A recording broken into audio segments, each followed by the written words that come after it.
Yo, je profite de ce moment pour répondre à une petite question qu'on m'a posée. Une question simple. Comment il faut faire pour être bon au football ou au freestyle? Alors, peu importe le domaine dans lequel on évolue, en réalité, il y a, comment dire, il y a les mêmes schémas. D'accord? Donc ici, on peut parler du football ici, mais en réalité, que ce soit dans le football, dans le freestyle, que ce soit dans d'autres domaines, vous allez voir, il faut avoir le même comportement. Et en fait, la première chose, c'est tout simplement de cibler, de savoir exactement quel est le niveau que vous avez envie d'atteindre ou qu'est-ce que vous avez envie d'avoir ou qu'est-ce que vous voulez être exactement. En fait, tant que vous ne commencez pas par cibler exactement ce que vous voulez, donc la première chose, c'est de se dire, voilà, par exemple, dans le freestyle, il faut se dire quel niveau j'ai envie d'atteindre.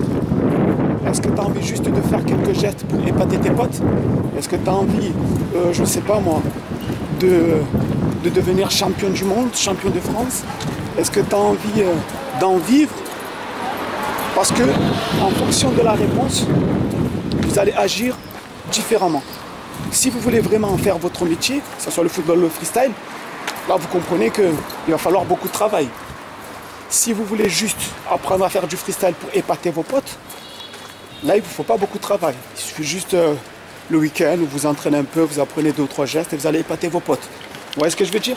Tout dépend de ce que vous voulez. C'est comme la personne qui est à l'école, qui se dit voilà, quel est le niveau que j'ai envie d'atteindre? Licence, je ne sais pas, une maîtrise, voilà. Il faut déjà commencer par se demander ce que l'on veut exactement. Parce que sans ça, vous ne pourrez pas vraiment, vous ne pourrez pas évoluer dans votre domaine. Donc ça, c'est la première chose. Un objectif bien précis. Par exemple, dans le football, si vous voulez devenir pro, vous devez vous dire, voilà, je joue au foot pour devenir pro. Je ne joue pas au foot pour rigoler avec les potes. Ou si c'est juste pour rigoler avec les potes, mais au moins, il faut que ça soit clair dans vos têtes. Ok? Donc ça, c'est la première chose. La deuxième chose, c'est bien entendu l'organisation. Vous devez vous organiser pour atteindre cet objectif. Et plus vos objectifs sont très grands, d'accord? Et plus il va falloir taffer. Il va falloir s'entraîner. Il va falloir donner du temps à votre activité. Vous ne pouvez pas passer votre vie devant l'ordinateur et devenir champion de quelque chose. C'est pas possible. Vous ne pouvez pas non plus passer votre vie à regarder la télé ou à dormir ou à traîner avec vos potes et espérer avoir votre diplôme. Je ne sais pas, peu importe vos objectifs, mais c'est la même chose. D'accord? Ça veut dire que vous allez mettre un programme, vous allez vous donner du temps pour développer vos qualités, les qualités dont vous allez avoir besoin dans le domaine dans lequel vous évoluez.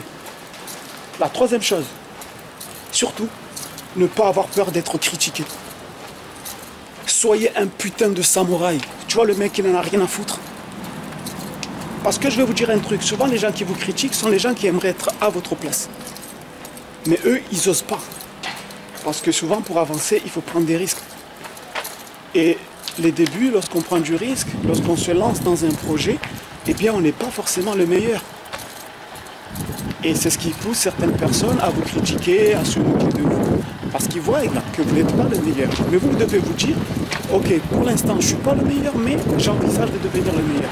Que ce soit dans le freestyle, dans le football ou dans autre chose. Ok? Donc je répète 3 choses.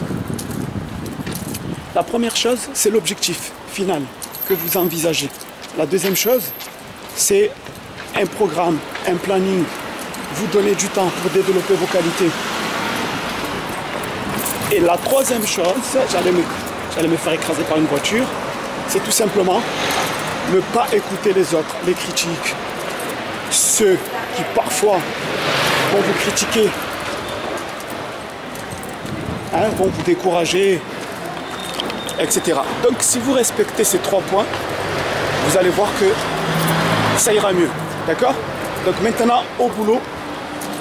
Et s'il vous plaît, arrêtez de dormir, arrêtons de dormir plutôt. Ok? Sur ce, à très bientôt, c'était Coach Chara. Ciao!